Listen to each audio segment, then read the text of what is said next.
What's going on, everyone? I'm Daniel Rodriguez, and I'm here to review WWE Extreme Rules 2016. Now, this is all leading up for me reviewing all 2016 WWE pay-per-views for SummerSlam, which is tonight. My predictions should be up as well on the channel. I reviewed Royal Rumble over the past few days, Fastlane, WrestleMania, and Payback. Now we're here at the Extreme Rules, baby. I've had a long history with wrestling. I remember a lot of Extreme Rules matches, man. A lot of crazy things happening, for sure. I remember there was one where Bobby Lashley was on the front cover, and he's like, all that. If anyone remembers that, I think it was like 2007, 2008.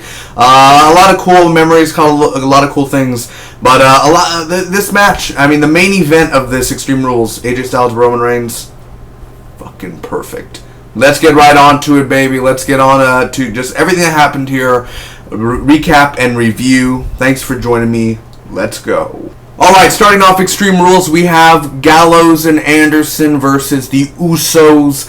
Now, the Usos ended up losing. Gallows and Anderson ended up winning. Now, I honestly didn't care for this match. I thought it was kind of an okay start to the show. Had a slow pace. Not many people cared in the crowd, which I didn't care either. I mean, Usos are great at doing flips and everything. I love the Usos. Everyone hates the Usos.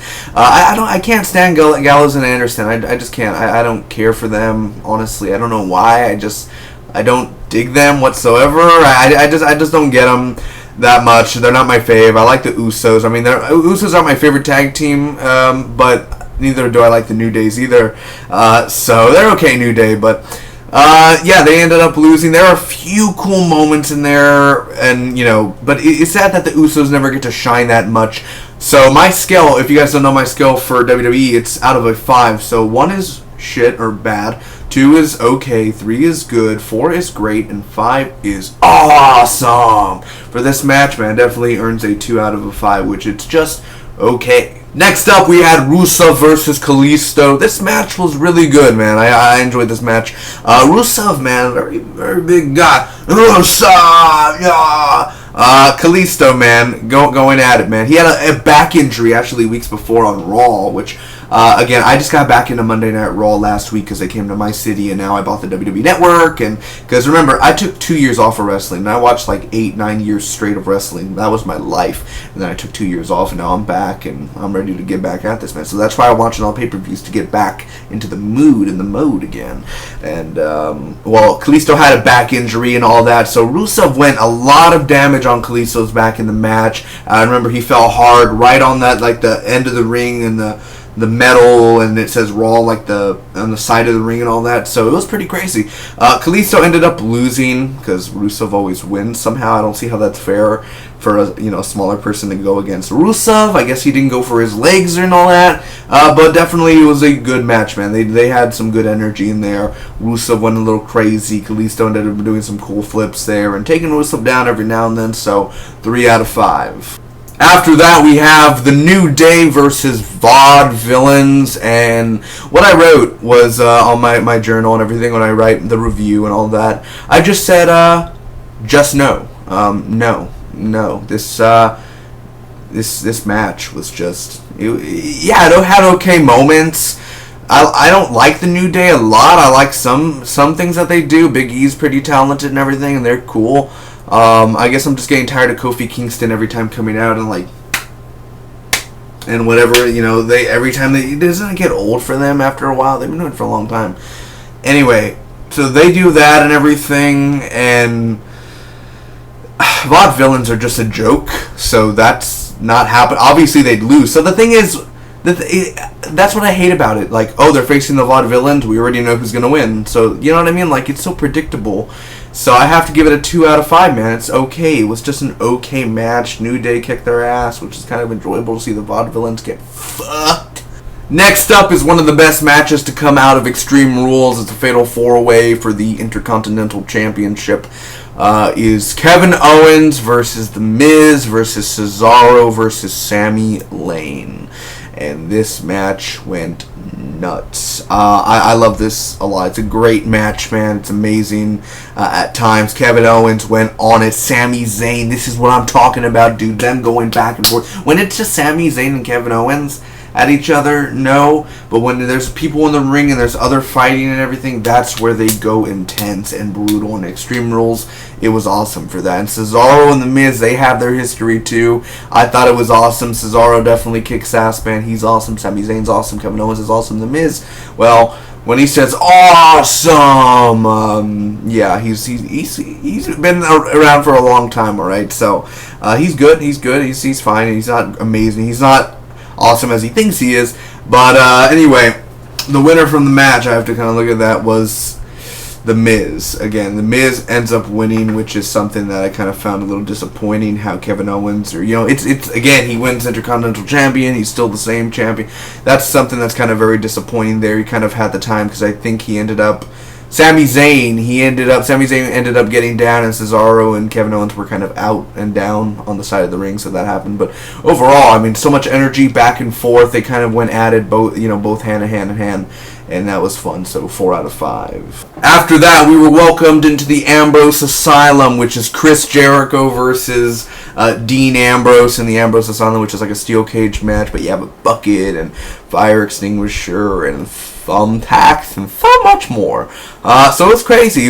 I watched the podcast of Talk is Jericho. Talk is Jericho, baby. Oh, you have to watch it. There's a 5-minute segment where he talks about it and how the thumbtacks and the gimmick, and I love how he talks about it as a real person. He doesn't talk about it like, he says, okay, it was my idea to do the mop and stuff, or it was this idea or that idea, or like stuff like that.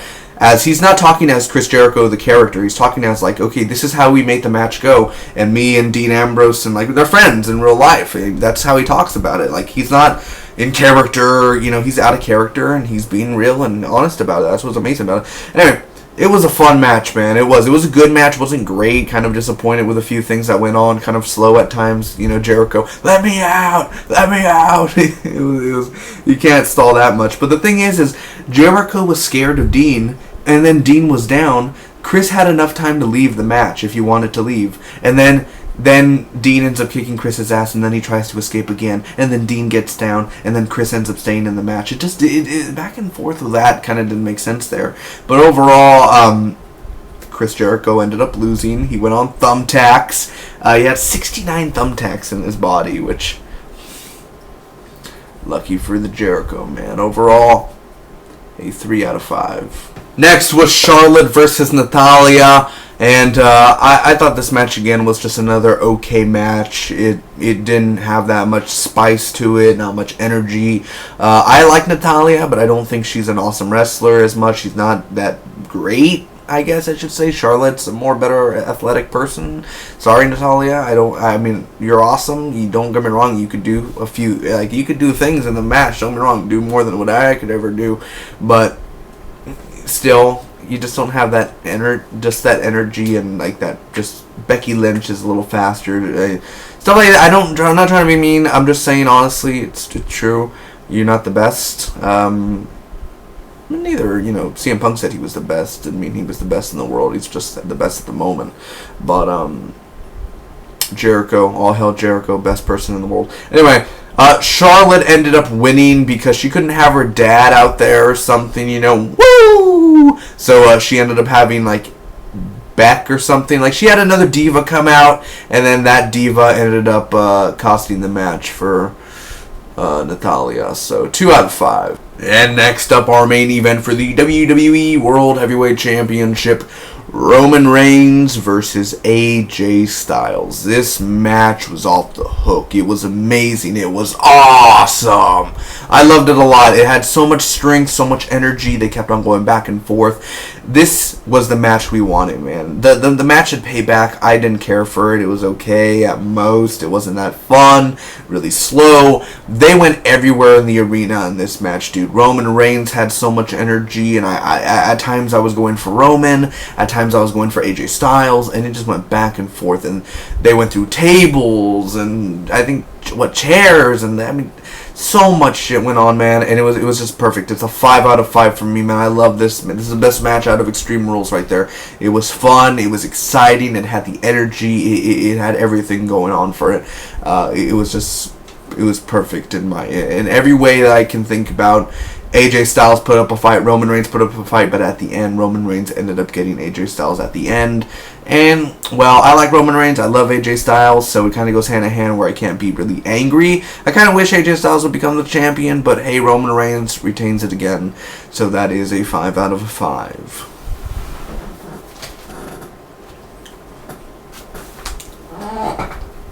Overall, I thought Extreme Rules was really good. It's not a great, pay-per-view or anything, but it was better than Payback, and parts of it was better than WrestleMania 32 for me. Parts of it definitely were way better than Fastlane and stood right next to Royal Rumble for sure. So Extreme Rules is one of the better pay-per-views out of the year. 3 out of 5 for sure, man. Really good pay-per-view. So hopefully SummerSlam will be even more amazing. So if you're watching this past SummerSlam, which most likely you are, wish me luck, y'all laddies. Alright, the Demon King coming on the way. Alright, thanks so much for watching. If you enjoyed, make sure to hit that like button. Comment down below to me what you guys thought about this pay-per-view croissant. And you could share with your friends. Hit that subscribe button for more. Till next time, bye bye.